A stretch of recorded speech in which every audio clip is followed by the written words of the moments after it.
Hi hello friends. So எல்லோரும் எப்படி இருக்கீங்க? இன்றைக்கி என்ன விலாகுன்னு பார்த்தீங்கன்னா ஒரு ரெசிபி விலாக் தான். இப்போ வந்து நான் இன்றைக்கி 1/2 kg தான் வாணியம்பாடி பிரியாணி செய்ய போகிறேன். அவர் சாதாரண மனுஷன் இல்லை, பிரியாணி செய்யறதுக்காக பிறவி எடுத்த பெரிய சைஸ் தெய்வ குழந்தை. 1/2 kg சிக்கன் இருக்குது, அப்புறம் 1/2 kg ரைஸு. ஸோ அதை வச்சு நம்ம செஞ்சுட்டு எப்படி டேஸ்ட் வருதுன்னு நான் உங்களுக்கு சொல்கிறேன், ஓகேவா? ஸோ என்னென்ன தேவையான பொருட்கள் மட்டும் பார்த்துக்கிறீங்களா? ஸோ இது வந்து 1/2 kg கொஞ்சம் பிரியாணி கட் மாதிரி எடுத்து வச்சுருக்கேன். அப்புறம் வந்து ஒரு 2 வெங்காயம், ஒரு மேக்ஸிமம் ஒரு 200 கிராம் கிட்ட இருக்கும். தக்காளி வந்து வாணியம்பாடி பிரியாணியில் அரைச்சி தான் போடுறாங்க. ஸோ 2 தக்காளி அரைச்சிருக்கேன், ஒரு 5 பச்சை மிளகா, அரை லெமனு, ஒரு 150 ml வந்து கர்டு ஊற்ற போகிறோம். இது வந்து சில்லி பேஸ்ட்டு தான் அவங்க அரைச்சி போடுறாங்க. ஸோ என்னோட பிளெண்டர் ஒர்க் ஆகலை, அதனால் நான் என்ன பண்ணியிருக்கேன்னா சில்லி வந்து கொஞ்சம் அரைச்சி வடிகட்டி வச்சுருக்கேன். மீதிக்கு வந்து அது நம்ம ஏதாவது வேறு வழி பண்ணிக்கலாம். இஞ்சி பூண்டு பேஸ்ட் இருக்குது, அதுக்கப்புறம் பட்டை கிராம்பு ஏலக்காய்லாம் இருக்குது. ஆரம்பிக்கலாங்களா? ஸோ நம்ம ஆரம்பிச்சிடலாம். ஆல்ரெடி அடுப்பு பற்ற வச்சாச்சு. ஸோ நான் வந்து எவ்வளோ ஒரு 150 ml வந்து கடலை ஊற்றுறேங்க. சாரி, ரொம்ப சூடாயிருச்சு. ஸோ டக்கு நம்ம போட்டுடலாம். ஸோ பட்டை கிராம்பு ஏலக்காய் எல்லாத்தையும் இதில் போட்டுறேன். வெங்காயம் போடுறேன்.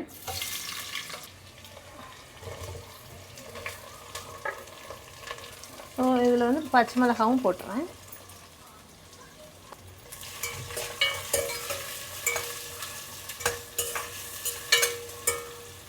இப்போதைக்கு கல் உப்பு கொஞ்சம் போடுறேன் இதில், சீக்கிரமாக வேகிறதுக்கு. ஸோ புதினா கொஞ்சம் போட்டுக்கலாங்க. இஞ்சி பூண்டு பேஸ்ட் ஒரு 60 கிராம். இஞ்சியும் பூண்டும் சில இதில் வந்து எப்படி போட்டிருக்காங்கன்னா வாணியம்பாடி பிரியாணினால இஞ்சி தனியாக பூண்டு தனியாக அரைக்கிறாங்க. நான் வந்து 2 சேர்த்தே போட்டேன். ஸோ இதோட நான் வந்து அந்த வந்து இப்போ நான் என்ன உங்கள்கிட்ட சொல்கிறது, மிளகா வந்து அரைச்சேன்னு சொன்னேன்ல, எனக்கு பிளெண்டர் இதாகிடுச்சு. பட் அந்த தண்ணி மட்டும் இருக்குது, அந்த தண்ணியை மட்டும் நம்ம ஆட் பண்ணிடுவோம் அதில். இப்போ நான் என்ன பண்ணிட்டு இருக்கேன்னு பார்க்குறீங்களா?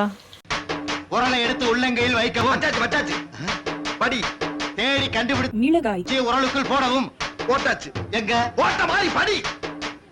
பின்பு உலக்கையால் மாங்கு என்று குத்தவும். மாங்குனா இப்படித்தான், புரியுதா?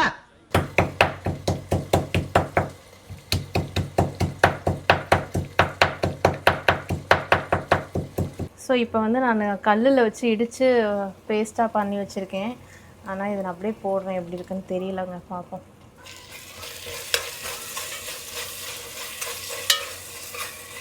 இந்த மாதிரி இதுவரை நானுமே செஞ்சதில்லை.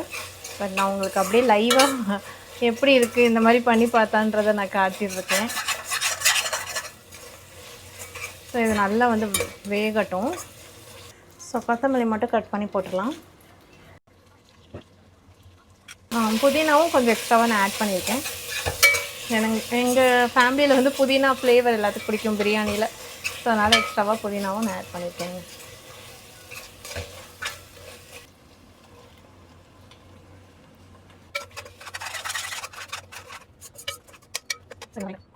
இதில் மசாலா மட்டும் நான் எக்ஸ்ட்ராவாக நான் கொஞ்சம் போட்டுக்கிறேன். ஏன்னா ஸோ சில்லி பேஸ்ட் நான் அரைச்சேன் பார்த்தீங்களா, அது சரியாக அந்த அரையலைங்க.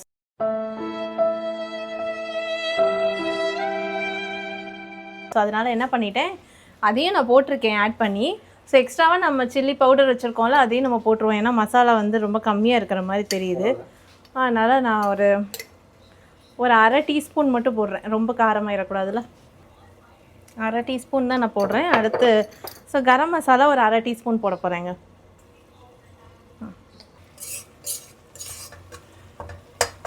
இதில் எண்ணெய் பிரிஞ்சு வர வரைக்கும் நம்ம வந்து வேக வச்சிடலாங்க.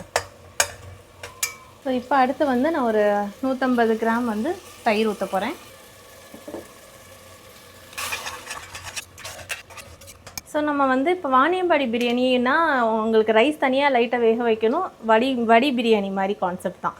ஸோ அதனால் நான் என்ன பண்ணியிருக்கேன்னா, இங்கே வந்து இது மசாலா வந்து நல்லா கோட்டாகி நல்லா அப்படியே வெந்துட்டுருக்கோம்ல, அதே கேப்பில் இப்போ நம்ம இன்னும் கொஞ்சம் நேரத்தில் நம்ம வந்து சிக்கன் போட்டுருவோம்.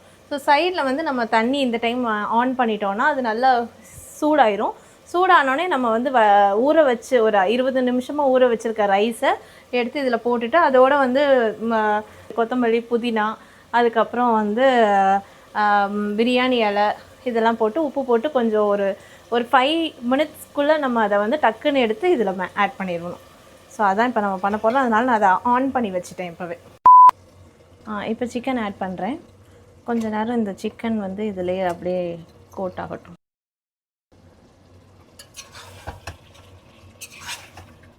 ஸோ ஆல்ரெடி நம்ம வந்து உப்பெல்லாம் போட்டிருக்கோங்க. ஸோ அதனால் இந்த சிக்கன் வந்து இதுலேயே ஒரு 3/4 வந்து வெந்துடட்டும்.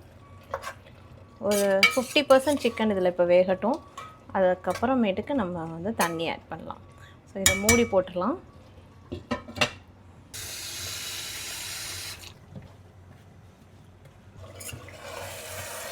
பாருங்கள், ஒரு நல்ல 3/4 வேக்காடுக்கே வெந்துருச்சு.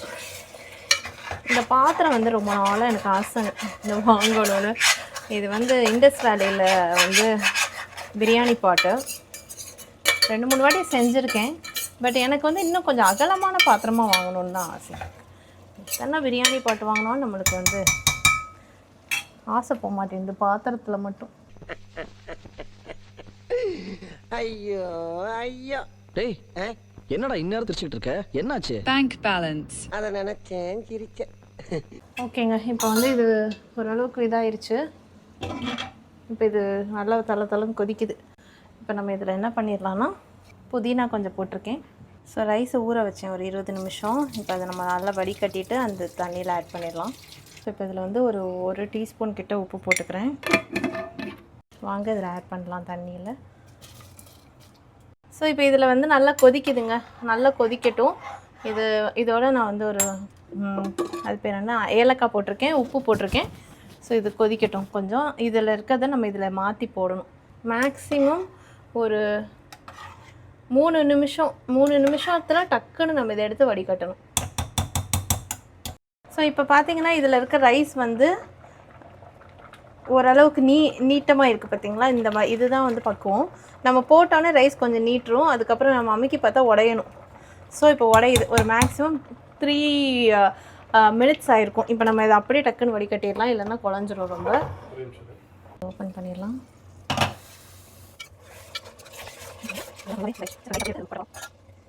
ஸோ இந்த ரைஸை இப்போ இதில் போட்டுடலாம்.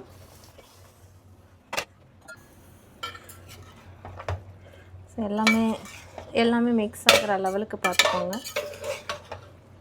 மசாலாவும் இதுவும் சேர்ந்து நல்லா மிக்ஸ் ஆகிடட்டும்.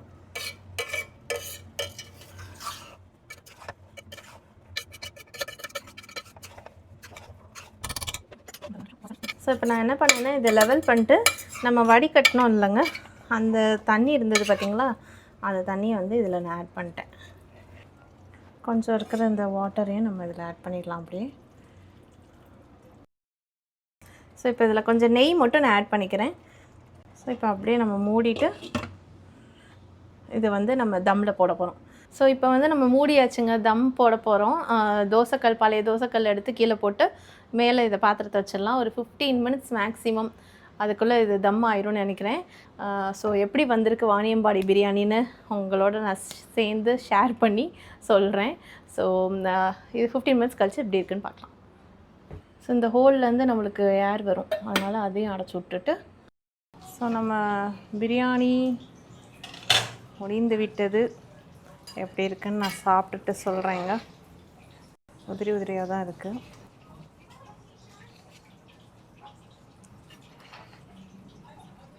ஓகே, ஸோ பிளேட்டிங் பண்ணிடலாம்.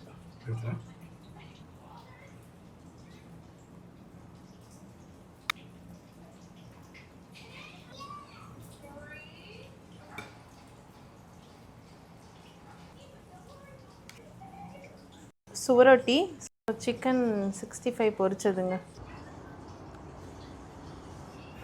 ஸோ ஃபைனலி சமையல் எல்லாம் முடிஞ்சாச்சு, சாப்பிட உட்காந்தாச்சு. ஸோ சாரி உங்களை பார்க்க வச்சு சாப்பிட்றதுக்கு. ஸோ நான் இப்போ டேஸ்டிங் பண்ண போகிறேன் பிரியாணி. பாருங்கள், சிக்கன் நல்லா குக்காக இருக்குது. தம்லே பாதி வெந்திருந்ததில்ல.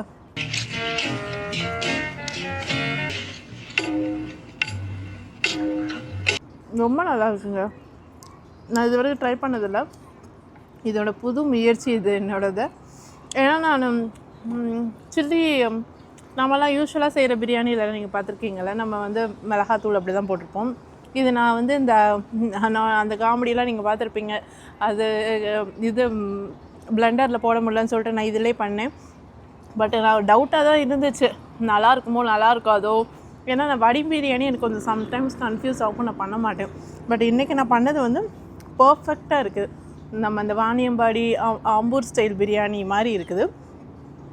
நல்லா இருக்குது, வீட்டிலே செஞ்சதுனால ரொம்ப ஹெல்த்தியாக செம்ம டேஸ்ட்டாக, உப்பு காரம் அந்த புளிப்பு எல்லாமே கரெக்டாக பர்ஃபெக்ட் பேலன்ஸாக இருக்குது. ஸோ இந்த ரெசிபி நீங்கள் வந்து கண்டிப்பாக ஓகே தான், நீங்கள் இதை ஃபாலோ பண்ணலாம். இதில் ஒரு வேளை தப்பாக இருந்ததுன்னா நான் கண்டிப்பாக சொல்லியிருந்திருப்பேன், வேணாம் இது மாதிரி பண்ணாதீங்கன்னு. பட் நல்லா இருக்குது, உண்மையிலே நல்லாயிருக்கு.